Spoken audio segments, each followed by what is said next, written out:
Malo la maria ho e ki mo lele ai Tonga kotoa whiwhia ki tanta lele ki mo tolu ki o mo uni o ngongo me le teo me televisione Tonga ki he whiawhitu si te koeni koe aho hiwa o sone. I wakai ki ngahi tala noa lahi o he hoa. Hoko ata whemea aki e whalea lea i he ahoni ki ha lea i a lipoti me he komiti tō mao ki he paanga.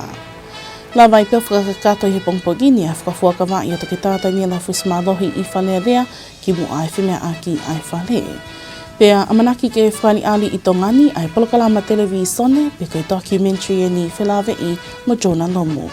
E ai pe ngā hitala noa ke he ana yange pe he ki whakamuimuitaha me he mala ai o e sipoti mo e whakamatala ea. Ka koe wakai e ni ki he whakaikiki ko au popua aho. Na e hoko atu e whemea aki ai whalea lea i he pongpongi aho ni ai ane lipotia i ai ola i whakataha i komiti tō mau ki he paanga whekau aki mhono sivi i he tuunga mo e whenā pasi lelei ai ngāhi mata i whika i he estimati whakaanganga but seti whakaanganga mo ngāhi palani ngāwe ai ngāhi pot ngāwe ai pule a ngā. I honolau i whalea lea i he pongpongi aho ni ai lipotia komit paanga ki he ngahi ngāwe whekau aki mui lau whakanganga no whakaho atu ai paanga wawhe waono wawhe wafitu. Ki he ngahi ngawe ai pule anga wanoa waono, polo kalama patset whakanganga ai pule anga. Whakamatala patseti me palani ngawe ai pule anga wanoa waono wanoa wafitu, pea moe wanoa wavalu wanoa wahiva. Na hili hono lau he kalake ali potiko eni ne tali eni he sea i komiti paanga, toketa ai sakeke ke tukuhifo ki he komiti kakato. I lipoti ko ni ne whatontone ngahi kalama, ngahi mata i whika i kai ke whenā pasi mo ngahi te pile. Ngahi lea tonga totonu ngawe aki he patseti, pe heke ngahi hingoa oi potu ngāwe ai pule anga. Nei hafo ki he lipoti ko ni ali liu hingoa ngahi potu ngāwe ni ihi o tau te whito, ki he potu ngāwe whi whakatau aki mo langa whakalakalaka whakaekonomika, o li liu ki he potu ngāwe komesi, consumer, whi whakatau aki, ilofo o mo ngāwe ai kakai. Kanai pehe me he komiti e ikai ke tāre lipoti ko ni ki ngawe ake hingoa fo ou, koe uhi ko pao ke whaiha whemea aki ke ai whale ki he liliu hingoa ko ni, pea tāli he whalea lea pea e tok whakalao ke liliu ki ai. Na iai me ngai whatonton ki ngai mata i whika, ka nai whamahino pe mo whakamala ala ki ai kau ofisa ngā ue mei he potu ngā paanga, pe he whoki ki he minista paanga leo leo, ka koe palemia no pere whawhanua. Kai ke hena kau e ngahi mea ne whemea aki kai whalea lea i he aho ni, ai lipote a komit paanga ki whamatala paanga ai pure anga o ngata ki ahatou noa o mahina ni. Lipote me he komit paanga whikau ake mo e whakotu une e ki palemia, mo e minista paanga leo leo. Ke whakangofua ke no ai pure anga o laka hake i he paanga e tahanima miliona, pe he ke lipote o whikau ake mo e palani ngā o whakaanganga whakata o e ātita seniale ki he wawhe waono wawhe wafitu. Kai ke hena i e whakotu mei he sea komit kakatono pele tu ila kepa ki he whia mao ke whakalele i e asinita ngāwe, ka koe uhi koe tuunga na i e taimi. Nā ne whakotu atoi pe ke mālolo ai whale ke tok hoko te whemea aki a pongi. Ne poupou ki hena e ki palemia no pele whawhanua pe a kaukei, mo e amanaki ke whakaho atu a pongi ki he whale alea, ai lao whakanganga whawawame pule a ngā whikau aki mo liliu hingoa, ke kakato ai tuunga o i ai patseti. Kai ke he amanake tok hoko ata pongpong e whemea ake whale i he taimeanga mahe ni pe koe hongafulu pongpongi. Mai ngonga le te o me televisione Tonga ko austa no li tātu i vai. Ko ka kata kotoa e kau meimi pa e whalea lea i ono whakafuakawa i whalea lea i he tau whalea lea koe ni hili eni a whili whalea lea o e tau ko o si. Nai toki whakakatoa i ahono whakafuakawa i o toki tātani ala fusmalohi i he pongpongi aho ni ki mu apea kamata e whemea aki ai whale. Nei lau pehe kalake pule, Gloria Pole o ai tohi fuakawa o toki tā fusmalohi. Nei uluaki lau ai tohi fuakawa koe whakafufonga kakai o ewa tahataha, pe toki lau ai tohi fuakawa ki ene lakanga koe ik minister pot ngawe whanua mukoloa whakanatu la. Ne tuku pāka katoa ia toki tā fusmalohi e whakahoko ne whatonia o whatatau ke tuu ai lau mui whinangalo ai ne awhio. Oko fuakamani, e au e otua, te talanga fua mooni ki hene a whio ko tu pōwono. We tui to tonu o Tonga. Pa te kawi maanu on mo hao hawa. Ai konistu tone o e pule anga o Tonga. E whaito tonu mo ma oni. Ai lakanga mo e ngā ue o e whale anea. Ko Daniela liko e hifu fusmalohi. Whafufonga o e kakai o e ua tata. O kofu o kawani. E ao e otua. Di tanga fu mooni ke ne afioko tu po wono. Koe tui to tono o Tonga. E te utau maonon mo hao hawa. Ai konistu tone o e pureanga o Tonga. E whai a ngawe i he potu ngawe. Ki he ngata anga o eku mawhai. Ko hike lelei. Ai tu i mo i pureangan. Ko au tanela liko o hifo fusmalohi. Mista fonua, savea, palani me ngahi koloa whakainatuna. Ko e tohi fuakawa koe ni ke hoko koe whakafofonga kakai o ewa tahataha, pia mai minista e pot ngāwe whanua, savea, palani, moi koloa whakanatula, i he tau e whakahoko. O ku whea mao ke tōne le iange hono pule i ngāhi kau taha whakamawhala lea Pasifiki, ai anga hono whakahoko atu ai ngāhi whanua Pasifiki ki Mamani, o iai e tapou ki he kau taki i he mitia, ke tau whakapapau iange o whakahoko atu ai ngāhi tala noa mo ngāhi o gogom he Pasifiki, o whakahoko e he kakaipe o Pasifiki. Koe whikawia e tō kia e whakamamawha i ngāhi alelea lolo Tonga ai konferenisi whakatau ki e whikawe aki ai ngāhi kau taha mitia Pasifiki, ai nei whakahoko i he wike ko Osi ki Port Moresby, Papua New Guinea, o kawat kia e kau whakafofonga mi he ngāhi kau taha whakamawhala lea mai ngāhi kau taha mitia i he Pasifiki kawai mo Tongani. Na e whakatewhito e ngahi porokalama i konferenisi i he kaweinga ko he whakaivia ai mitia i Pasifiki i he langahake a iwi matu uaki. Na e tapou ai e tōlahi o kaulea i konferenisi ki ngahi kautaha i Pasifiki ke nau toi tokanga ange ki he purei o ngahi talanoa mo ongo ku tuku atu pe mi he Pasifiki ke whakasisi ai ai tuku atu e whamatala pe mi he ngahi kautaha muri ai a oku malawa whokiheni ke ne uesia peli liu ai a ngau talanoa mo ongo.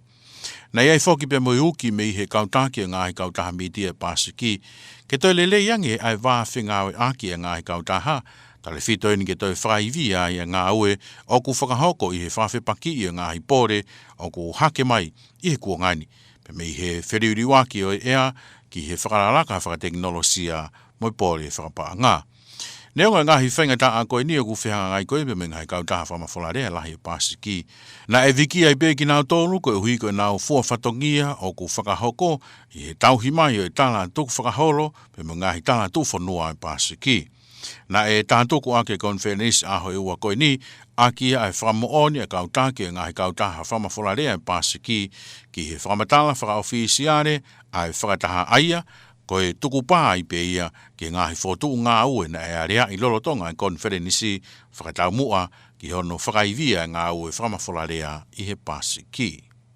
O ku amanaki ke whakani ali i Tongani ha polokalama televisone pe documentary whelawei mo ui o e taha i kau helo e malae o Akapulu, ka koe matapule Tonga ko Jonah Lomu, ko e documentary Lomu e toki tuku atu e ki ngahi whale whaiva lalahi i Australia mo Usila i September, ka i he mahina ka tuu e mau whainga maaria e ka kaitonga ke nau mātā e polokalama televisone ma ke he koe ni o i kai hato tongi. Number 11, Tonga.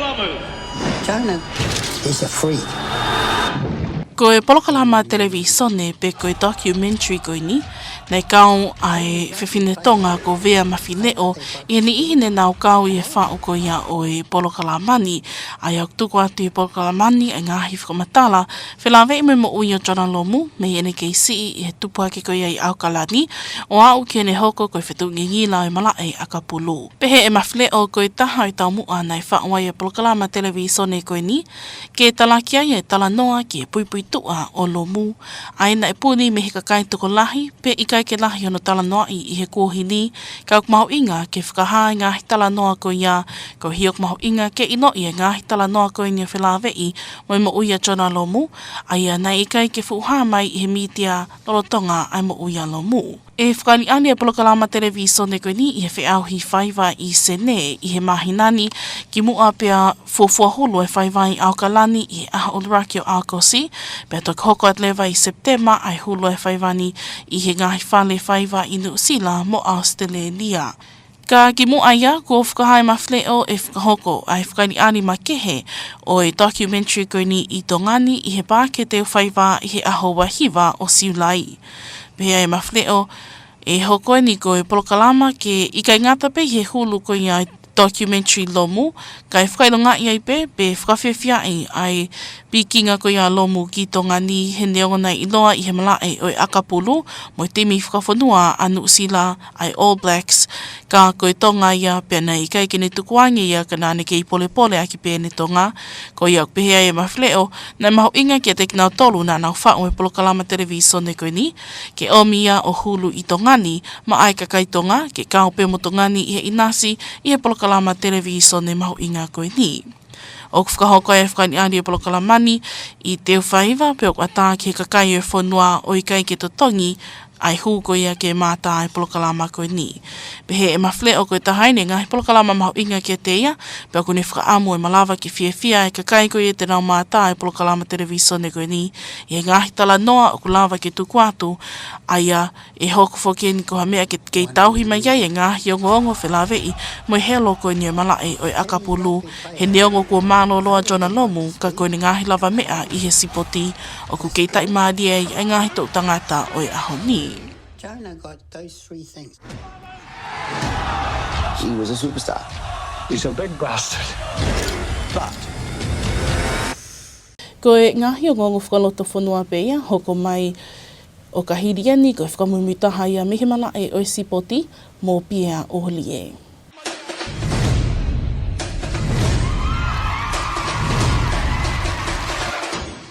I he whetaki nima e komisoni whamawhora rea Tonga me potungau e ngahi ngau e whaloto whanua pe mia.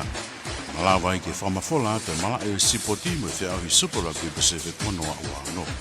Whamalo ke 8 minista me ka whaaki sipoti ai potungau e i whengau e aki ua whakahoko.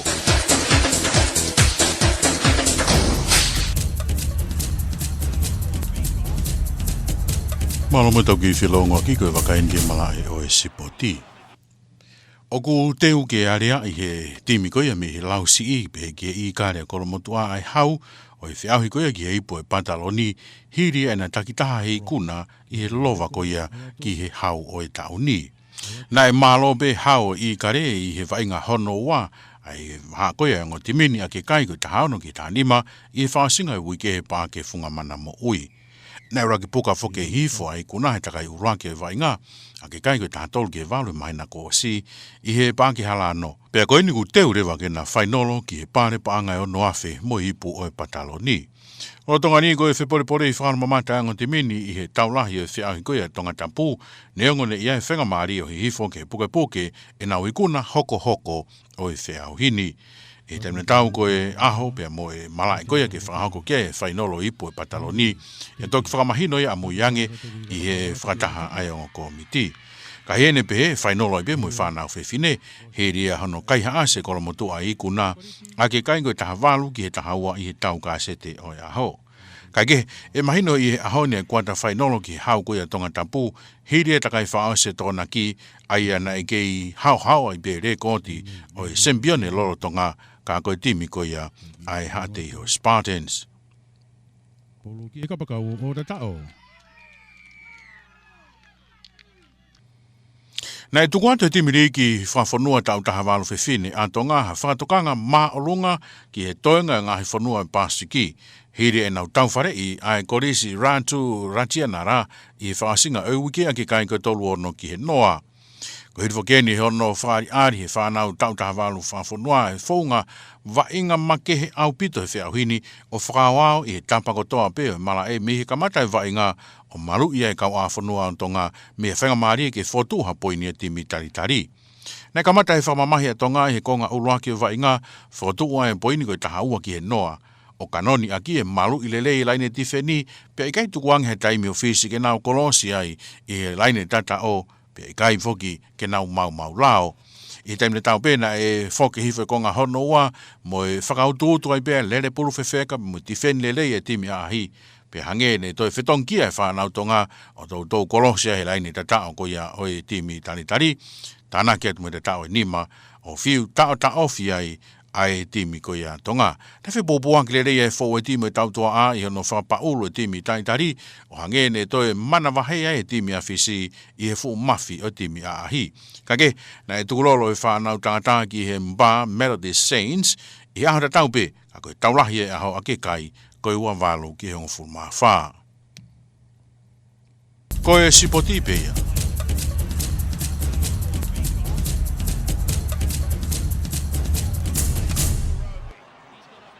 Koe o ngongo sipoti ia mo pia o rie, ka koe wakaile vaini ki he whakamatala ea, i hono tuku mai me he senta whakamatala ea Tonga i whaamotu mo ino ke lelenga. Malo i lau maare ho ekipa mo lelei a Tonga kotoa, tali tai lelei peki motoro ki he tau whakamatala ea. Moi wakai ke tau ngāhi tala nola lahi, whatoa ngā ingi te tau whiau atu pia moi hako. Angi hako koe hawiri pia me he Tonga, pia moi Tonga hake ke he kotoa e otu Tonga. Ki he Tonga koe uikeni, o au ke kamataanga koe o ke kāu. Lahi alo maari pe o Tonga ki hoa ua whaka hoko mai tu ke he angi whatoke lau ki he ongo niwa malawa ke ha uha tū moto o hiko alo tāmaki unenga unu atu ki he whakatoke lau. Ka tau wakai ki he imi satellite koe ahoni ka alo tāmaki uhaina ne toka he wahe whanua koe au wawau pe moha apai i he ahoni. Whatonga ngi whaka au ke ngā unu atu ke mawahe atu pa me he ongo wahe whanua koe ni. Ngā unu atu ki he whakatoke lau ki he ongo niwa. Teunga koe ngā he wahe whanua i he ahoni Tongatapu e ua pe ki he ongo niwa. Mahino pēnei lahi alo maari ngāhi wahe whanua koe ni e ahoni. Tuku kehea ngāhi uha tū moto maa e ngāhi wahe whanua koe ia Tongatapu pēr mo e ua. Tupe pēr me he ngāhi konga ao o ku teke hake i he alo maari o ne toka koe he whakatonga. Alo maari ni ne omi koe ia a hawiri hako pēr me he Tonga pēr mo e Tonga hake. I ne pehe kumātua i hono tuku atu koe ia e whakatokanga hako ke kotoa pēr tau ngāhi wahe whanua. Tuku atu pēr whakatokanga hako ke kotoa ngāhi wahe whanua koe ia o Tonga pēr whuko tau ngāhi potu tahi. Kei tuku atai pia e whātokanga hako mo e whareike ngai wakaiki, ke hiko toa pe o ngahi potu tahi koe ia o tu Tonga. Ka tau kai ki he aho e nima koe ia ka hako mai koe alo maari e ni une omi koe ia e angi hako ai hawiri pa me he Tonga mo e Tonga hake. E une toka i ke he whakatonga hifo koe o Tonga. Ne o haka ia hawiri ke angi pa me he Tonga mo e Tonga hake, angi hako, angi moko pa me he Tonga ke Tonga hake, ke hiko toa pe ho tau ngāhi wahe whanua. E te tau whiau atu pa mo e alo maari e.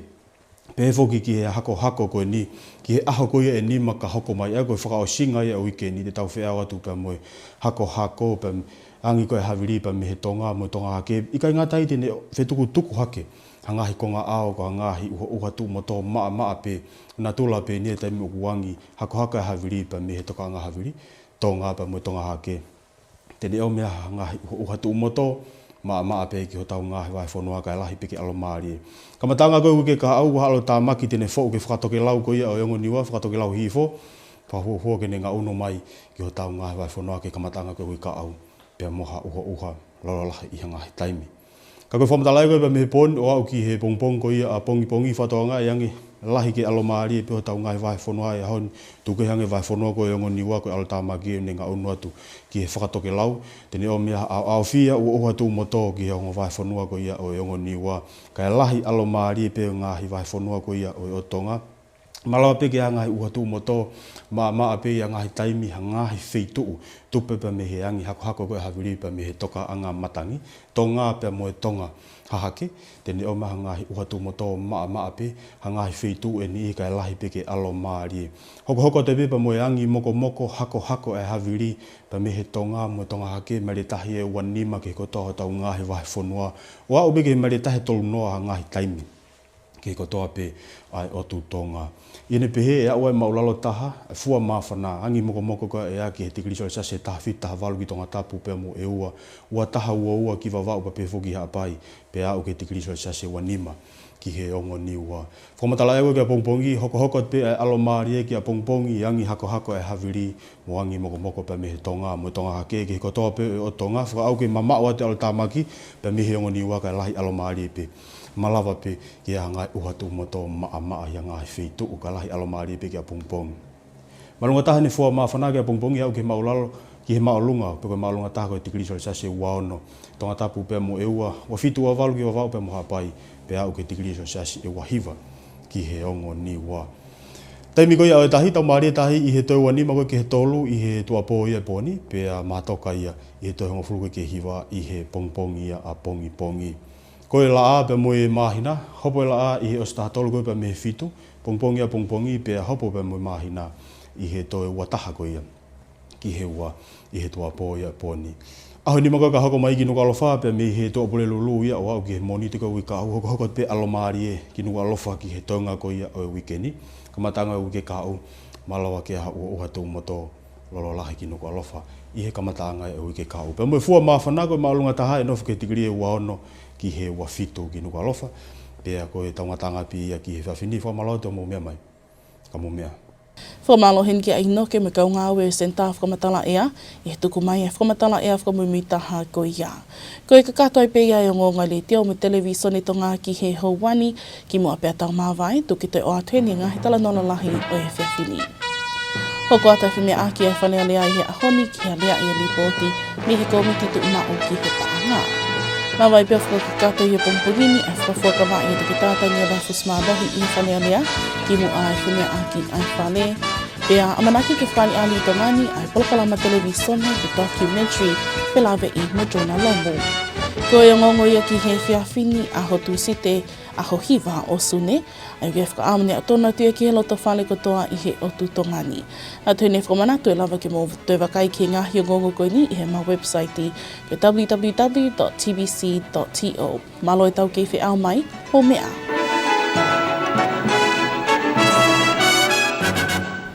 Good evening and welcome to your English news package with radio and television Tonga News for this Tuesday evening, June 9th. Taking a look at today's top stories, Parliament's resumed proceedings this morning to discuss the 2026-2027 budget estimate.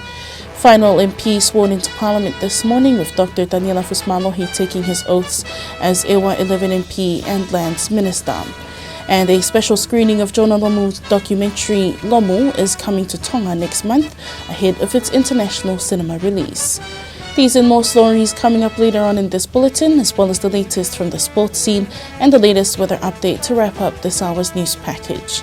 Now for the news in detail, I'm Pupua Aho.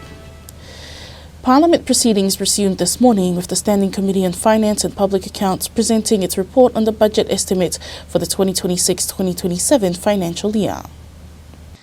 The Finance Committee reports on the 2026-2027 appropriation bill, the government draft budget program, budget statement and government work plans for 2026-2027, 2028-2029 was read in Parliament. After the report was read by the clerk, the chair of the Finance Committee, Dr. Aisakeke, referred to the whole House Committee for further consideration.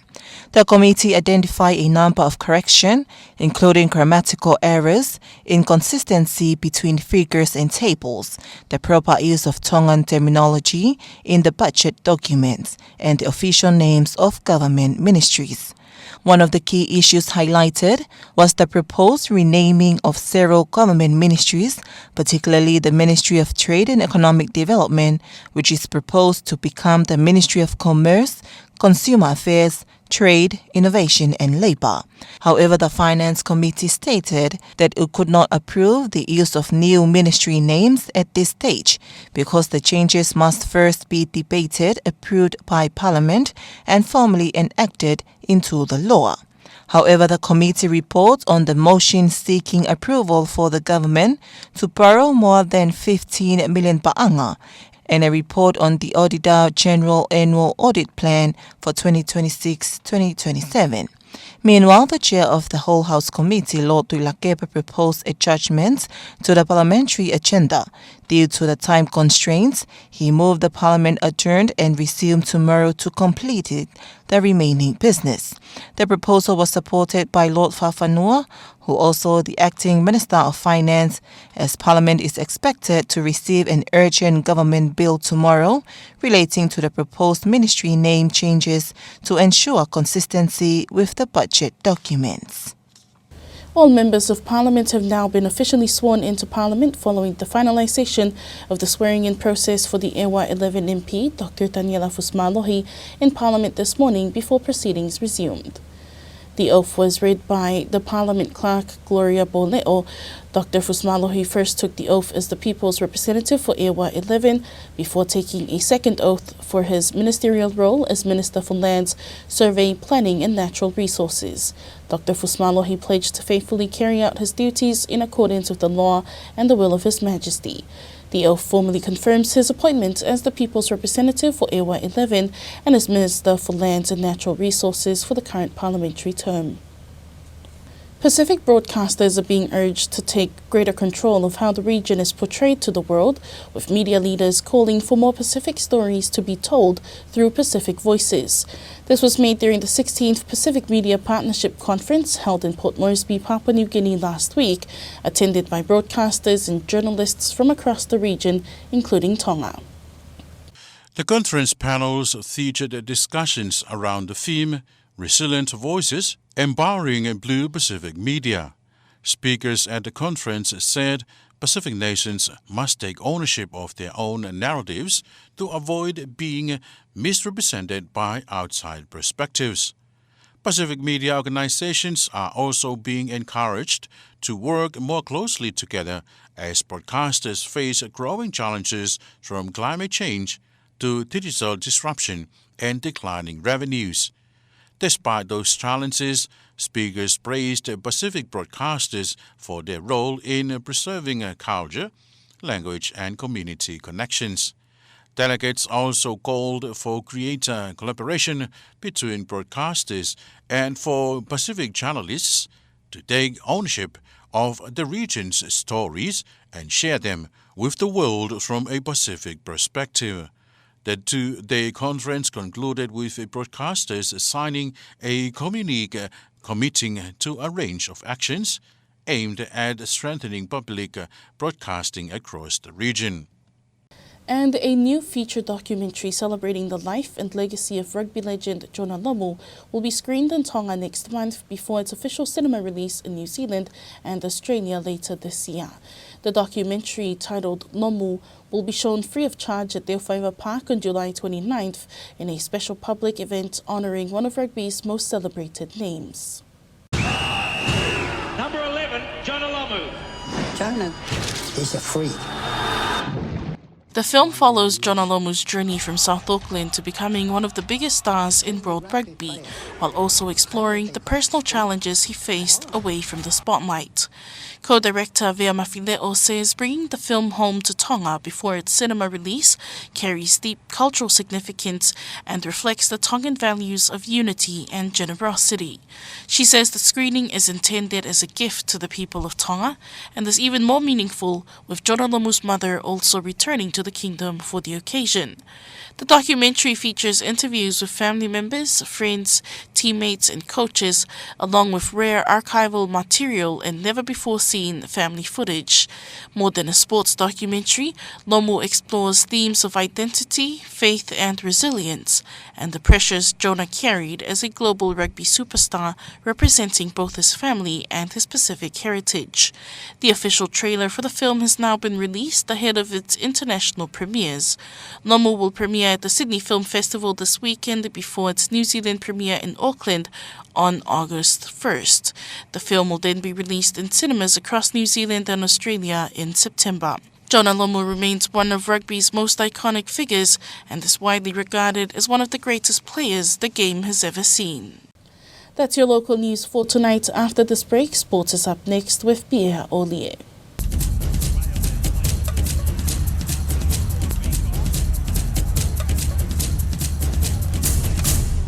Welcome back in sport. The Patrons Cup champion will be decided in a final match after Kolomotua edged Hihifo 16-15 in the second leg at Fungamanamo'oi Rugby Field. Hihifo won the opening match 13-8 at Halano Rugby Field last month, leaving both teams level in the two-leg series. The entertaining encounter saw both sides throw everything into the contest as Kolomotua fought to keep alive their hopes of retaining the Patrons Cup and claiming the 6,000 Pa'anga first prize. The boys in black and white battled back to level the score at 10-10 before halftime. In the second half, Hihifo crossed for a try but failed to add the conversion. Kolomotua captain Lambeti Havea then kicked two crucial penalties to secure the 1-point victory. The result means both the men's and women's Patrons Cup titles will now be decided in a final match, with the date and venue to be announced by the committee. Meanwhile, Hadi Spartans remain the only unbeaten team in Tongatapu competition following the completion of pool matches on Saturday. The Tonga's under-18 girls team has made a strong start to the Pacific Schools Rugby League Championship with a commanding 36-0 victory over Latu Latianara College. The young Tongans displayed power, discipline and attacking flair throughout the match, controlling proceedings from the opening whistle. Tonga built the foundation for victory in the first half, scoring 2 tries to take a 12-0 lead into the break. Their defense was equally impressive, shutting down attacking opportunities and forcing errors with relentless pressure. Any hopes of a comeback were quickly extinguished after halftime as Tonga stepped up another level. The girls ran in 5 more tries in a devastating attacking display, stretching the opposition defense and capitalizing on every opportunity. 4 successful conversions completed a clinical 7-try performance and strengthens Tonga's championship credentials. And that's sports news.